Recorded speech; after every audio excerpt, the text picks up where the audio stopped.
What's up, geniuses? My name is Adrian Rivera, and welcome back to the channel where we learn to show your genius. Now today, I want to start something a little new. I want to have a little series called The Basics of Vocal Mixing because I've made a lot of vocal mixing tutorials in the past, but I want to kind of break down each individual effect that I use for my vocal mixing so that you can get a better understanding of vocal mixing in general and why you should be using these effects. Now, all the information that I'm going to be providing to you is for free, so I would really appreciate it if you guys help me out and join the Patreon down below. If you become a patron, you get exclusive bonuses that nobody else gets, so feel free to take advantage of the Patreon. Join it. I love all the support, and eventually I'm going to be doing some exclusive stuff on there so that you guys, the patrons, will get special direct contact to me like no one else. Ooh. So the first thing that I want to go over today is compression. Now, whenever I do my vocal mixing chain, I always start off with compression, but before I ever do any sort of compression, the first thing I do is pitch correction. I've made a tutorial about pitch correction in the past, and if you want to go check it out, click the eye icon up here. It's a great tutorial. I just don't want to go over it again because if I don't have to, I probably shouldn't. I don't want to waste you guys' time too much, and if you already know pitch correction, I don't need to go over it again. There's cars outside. I'm trying to make a video. Why do people drive when I'm making videos? So here we are in FL Studio. First things first, what you're gonna wanna do is take your vocal and put it into a mixer channel. I'm gonna put it into mixer channel 3. So right here I have 3. Go over to mixer channel 3 and I'm going to rename this vocal. Feel free to rename it whatever you want. I'm gonna name it a little more fun actually.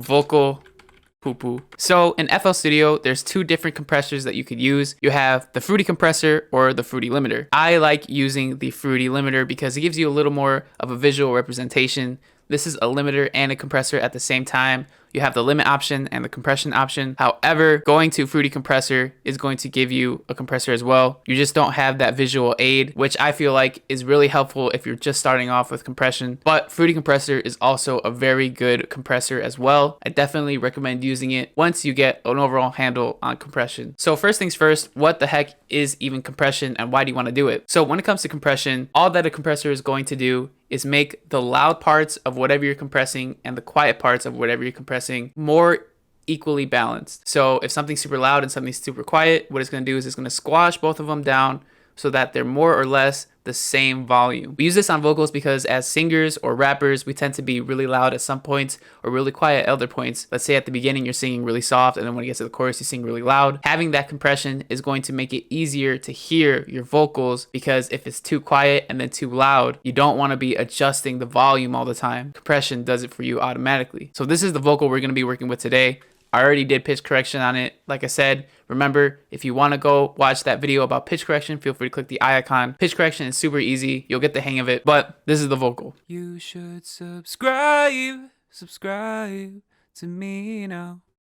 So as you can hear, I purposely sang this so that it's really quiet at the beginning. And then when it gets to the middle, it gets a little louder. This way I can more accurately show you compression. So first thing we're gonna do is go to vocal poo poo, click on the Fruity limiter, and we're gonna adjust the threshold. Now the threshold is where the compressor starts. So if we have the threshold set to somewhere around -7.8 decibels, which by the way, if you wanna know the value of whatever you're adjusting, look up here in the top left corner, it'll show you threshold, see that? Boom. Anyway, if I set it to -7 decibels, that means whenever the audio file gets over -7 decibels, the compression is going to start. So as you can see right here, when we're singing that part, we're all the way down here to -22. That means that the compression will not start because the audio file did not reach that threshold, which is -7 decibels. We were at what was it, 20? So because it was lower than -7, the compressor is not going to start. However, if we put the threshold all the way down to, let's say, -40, you should subscribe. Since we're over that threshold, the compressor is going to start. So the next knob after threshold is knee. And basically what this is going to do is it's going to kind of almost blur the threshold. So instead of the compression starting exactly at where we set it, it's going to gradually start compressing once it reaches around the area of that threshold. From my understanding, this is the best way that I could describe knee. If any of you know a better way to describe knee, please feel free to let me know in the comments. Like I said, this is just from what I know. The next knob that we have here is ratio, and this is going to be probably the most important knob. This is what actually does the compression. So if you see in the top left corner over here, it says 2.0:1. which means 2.0 to 1. What that's telling us is that for every 2.0 decibels above the threshold, that will be converted to 1 decibel. So if the vocals above the threshold go 4 decibels over, those 4 decibels will be converted to 2 decibels. Next over here, we have the attack and release. Basically, the higher the attack, the longer it's going to take for the compression to start. If we have it at 0, that means right when it hits the threshold, it's going to start. If we have it around 4 milliseconds, that means 4 milliseconds after the audio hits that threshold, the compression is going to start. Then release is the same thing except for the end of the compression. So after the audio has left the threshold, how long is it going to take for the compressor to release or to stop? If you set the release longer, it's going to take a longer time. If you set it shorter, it's going to take a shorter time. And typically for pop vocals, people use a shorter release time and a shorter attack time. At least that's what I do and what I've learned. Next, we have sustain, which is something that you might see on some compressors and you might not see on other ones. If I'm being honest, I'm not really familiar on what this does, but from what I can infer, I think it's how long the compressor is sustained until it gets to that release. If I'm wrong, please feel free to correct me in the comments. I'm always down to learn more. Attack, release, threshold, knee, and ratio are the main things that you're going to want to mess around with the most. You can also see that there's this curve option right here. It changes the curve of the attack and release, makes it a little more smoother or harsher depending on what you want. This isn't something that I mess around with too much, but feel free to look through the options, see what works best for you. So what I'm going to do is I'm going to have the vocals loop right here. You should subscribe. And the plan is to have the threshold somewhere above the quietest part. That way the quiet vocals are brought up a little more and the loud vocals are brought down. You should subscribe. So if we see here, the vocals get around to -20 decibels. So I'm gonna make sure to bring the threshold down to -20 or somewhere around there. And then a typical compression rate is 2:1 for pop vocals. Now this is gonna be different for every vocal. Do I always use 2:1? No. There's times where I go over, there's times where I go under. It all depends on the situation. You never want to use the exact same settings for everything. Make sure that you're using your ears when doing compression. And I know this visualizer on the compressor is really helpful, but don't get too caught up in it. Make sure that you trust your ears more than what you see, because in the end, what people are going to be listening to is the song. They're not going to be looking at the compressor when they listen to this song. So make sure that you're trusting your ears, listen really closely,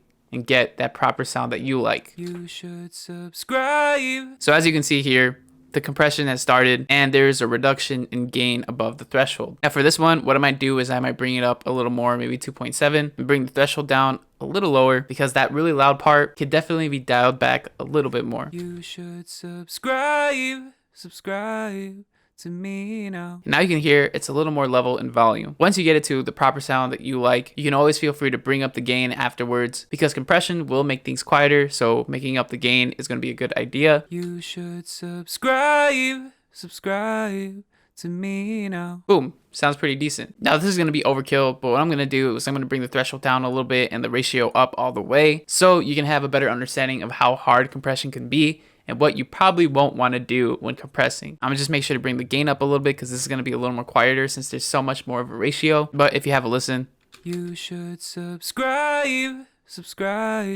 to me now. As you can see, once it gets over that ratio, it gets really crushed and the compression goes super harsh. So make sure when you're doing your compression, you take it easy.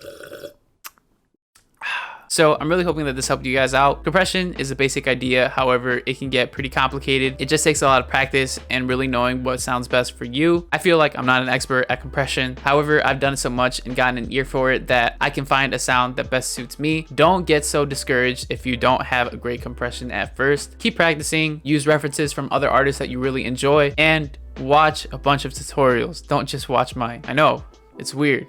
I'm telling you to watch other people, but seriously, that's how I learned how to make music, and I definitely think that you should take as much information as you can from a whole bunch of different perspectives. I have my own ways of doing stuff, other people have their own ways of doing stuff, so make sure you get all those perspectives, find what works best for you, and then develop your own way. Then who knows, maybe in the future you'll make your own tutorials. But I seriously appreciate you guys watching. Like I said, this is all free information, so if you want to support me, feel free to join the Patreon. It really means a lot. And if you want to talk to me or the rest of the community, feel free to join the Discord as well down in the description. I have a lot of fun talking to you guys, and I have a lot of fun teaching you. So make sure you keep making music, make dope music, stay healthy, stay out of trouble, be good kids. Gosh, my throat made a weird noise. But most importantly, don't be afraid to show your genius.